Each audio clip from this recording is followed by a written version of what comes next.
Hi friends, எல்லாருக்கும் வணக்கங்க. இந்தியாவில் ஒவ்வொரு நிமிடமும் பெண்களுக்கு எதிரான குற்றங்கள் நடந்துட்டு தான் இருக்குது. துரதிர்ஷ்டவசமாக இந்த குற்றங்களின் எண்ணிக்கை பார்த்திங்கன்னா தொடர்ந்து அதிகரிச்சுட்டு தான் வருது. பெண்கள் தங்கள் வீடுகளிலோ பொது இடங்களிலோ அப்படி இல்லைன்னா பணி இடங்களிலோ பாதுகாப்பற்றவர்களாக உணர்கிறார்கள். பெண்களுக்கு எதிரான குற்ற செயல்களின் எண்ணிக்கையை பார்க்கும்போது பெண்கள் அவர்களை பாதுகாக்கும் சட்டங்களை பற்றி அறிந்திருப்பது அவசியமானது. எதனால் அப்படின்னு பார்த்திங்கன்னா, ஏதாவது ஒரு வகையில் சட்டம் அவர்களுக்கான பாதுகாப்பை வழங்கும். ஒரு தாயாக, மனைவி, மகள், பணியாளர் மற்றும் ஒரு பெண்ணாக இவை உங்களை பாதுகாக்கும் உரிமைகளாகும். மேலும் பார்த்திங்கன்னா, இவற்றை பற்றி நீங்கள் அறிந்திருப்பது முக்கியம். இந்திய அரசியலமைப்பு சட்டத்தில் பெண்களின் பாதுகாப்புக்காக இருக்கும் முக்கியமான சட்டங்கள் என்னென்ன அப்படின்றது தான் இந்த பதிவில் நம்ம பார்க்க போகிறோம். குழந்தை திருமண தடை சட்டம் வருஷம் பார்த்திங்கன்னா 2006. பெண்களுக்கான சர்வதேச ஆராய்ச்சி மையத்தின் கூற்றுப்படி இந்தியாவில் கிட்டத்தட்ட 47% பெண் குழந்தைகள் 18 வயதுக்கு முன்பே திருமணம் செய்து கொள்கிறார்கள். தற்போது குழந்தை திருமணங்களில் இந்தியா 13வது இடத்துல இருக்குது. குழந்தை திருமணம் பல நூற்றாண்டுகளாக இந்திய கலாச்சாரம் மற்றும் பாரம்பரியத்தில் மூழ்கி இருக்கிறதுனால அதை அகற்றுவது கடினமாகவே இருக்குது அப்படின்னே சொல்கிறாங்க. குழந்தை திருமண தடை சட்டம் 2007 நடைமுறைக்கு வந்தது. இந்த சட்டம் குழந்தை திருமணத்தை மணமகன் அல்லது மணமகள் வயதுக்குட்பட்ட திருமணமாக வரையறுக்கப்படுது. அதாவது மணமகள் 18 வயதுக்கு குறைவானவர், அப்படி இல்லைன்னா பையன் 21 வயதுக்கு குறைவானவராக இருந்தால் அந்த திருமணத்தை சட்டப்படி தடுத்து நிறுத்தலாம். வயது குறைந்த சிறுமிகளை திருமணம் செய்ய முயற்சிக்கும் பெற்றோர்கள் மீது இந்த சட்டத்தின் கீழ் நடவடிக்கை எடுக்கப்படும். சட்டம் இந்த திருமணங்களை சட்ட விரோதமாக்குவதால் இது ஒரு பெரிய தடுப்பாக செயல்படுது. அடுத்தது சிறப்பு திருமண சட்டம் 1954 வருஷம். இந்த சட்டத்தின் நோக்கம் என்ன அப்படின்னு பார்த்தீங்கன்னா, சில சந்தர்ப்பங்களில் திருமணத்தின் சிறப்பு வடிவம் சில திருமணங்களை பதிவு செய்வதற்கும் விவாகரத்து வழங்குவதற்கும் வழங்குதல் அப்படின்னு சொல்கிறாங்க. இந்தியா போன்ற பல்வேறு மதங்கள் மற்றும் சாதிகளை கொண்ட ஒரு நாட்டில் வெவ்வேறு மதங்கள் மற்றும் சாதியை சேர்ந்தவர்கள் திருமணம் செய்ய தேர்ந்தெடுக்கும் போது அவர்கள் அதை சிறப்பு திருமண சட்டத்தின் கீழ் செய்கிறார்கள். இது ஜம்மு மற்றும் காஷ்மீர் மாநிலத்திற்கு பொருந்தாது.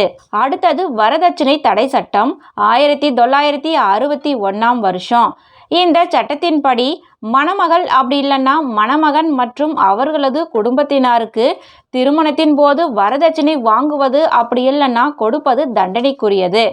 வரதட்சணை முறை வரதட்சணை கொடுப்பது மற்றும் வாங்குவது இந்தியாவில் வழக்கமாக இருக்கிறது தான். மணமகன் மற்றும் அவரது குடும்பத்தினரால் மணமகள் மற்றும் அவரது குடும்பத்தினரிடம் வரதட்சணை அடிக்கடி கேட்கப்படுகிறது. பல நூற்றாண்டுகளாக பெண்களுக்கு பொருளாதார சுதந்திரம் இல்லாதது மற்றும் விவாகரத்திற்கான தடை இவை எல்லாமே பெண்களை பல இன்னல்களுக்கு ஆளாக்கி இருக்குது. இந்த சட்டம் பெண்களை வரதட்சணை கொடுமையில இருந்து பாதுகாப்பதை உறுதி செய்கிறது.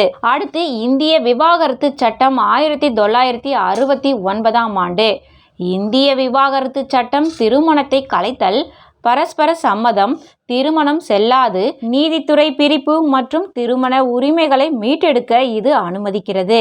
இது போன்ற வழக்குகளை தாக்கல் செய்யவும் விசாரிக்கவும் தீர்ப்பளிக்கவும் குடும்ப நீதிமன்றங்கள் நிறுவப்பட்டுள்ளன. அடுத்தது மகப்பேறு நன்மை சட்டம் 1861 இந்த சட்டம் பெண்களின் வேலைவாய்ப்பு மற்றும் சட்டத்தால் கட்டாயப்படுத்தப்பட்ட மகப்பேறு சலுகைகளை ஒழுங்குபடுத்துகிறது.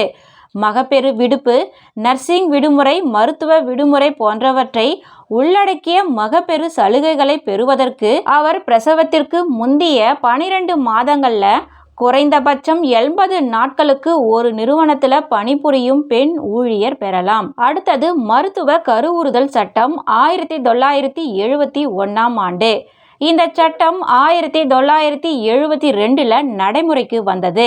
மேலும் 1975 மற்றும் 2002ல் திருத்தப்பட்டது. இந்த சட்டத்தின் நோக்கம் என்ன அப்படின்னு பார்த்தீங்கன்னா, சட்டவிரோத கருக்கலைப்பு, அதன் விளைவாக ஏற்படும் தாய் இறப்பு மற்றும் நோயுற்ற தன்மையை குறைப்பதாகும். எந்த ஒரு நிபந்தனைகளின் கீழ் கர்ப்பத்தை தடுக்கலாம் அல்லது கருக்கலைப்பு செய்யலாம் என்பதை இது தெளிவாக கூறுகிறது.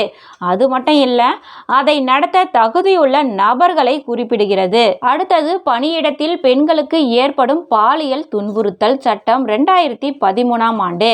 பணியிடத்துல பெண்களின் பாதுகாப்பை உறுதி செய்வதற்காக அவர்கள் வேலை செய்யும் இடத்தில் பாலியல் துன்புறுத்தலில் இருந்து அவர்களை பாதுகாக்க இந்த சட்டம் முயல்கிறது. பிசிஐ நவம்பர் 2015ஆம் அறிக்கையின்படி 36% இந்திய நிறுவனங்களும் எம்என்சி நிறுவனங்களில் 25% பாலியல் துன்புறுத்தல் சட்டத்தின் கீழ் புகார் அளிப்பதில்லை அப்படின்னு தெரிகிறது.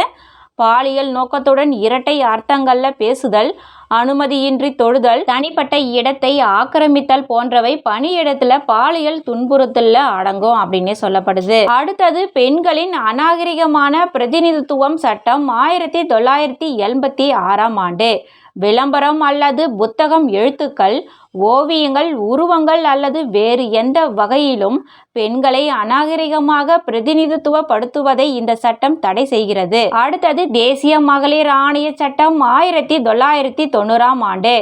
தேசிய மகளிர் ஆணையம் NCW என்பது இந்திய அரசின் சட்டப்பூர்வ அமைப்பு. இது ஜனவரி 1992ல் நிறுவப்பட்டது.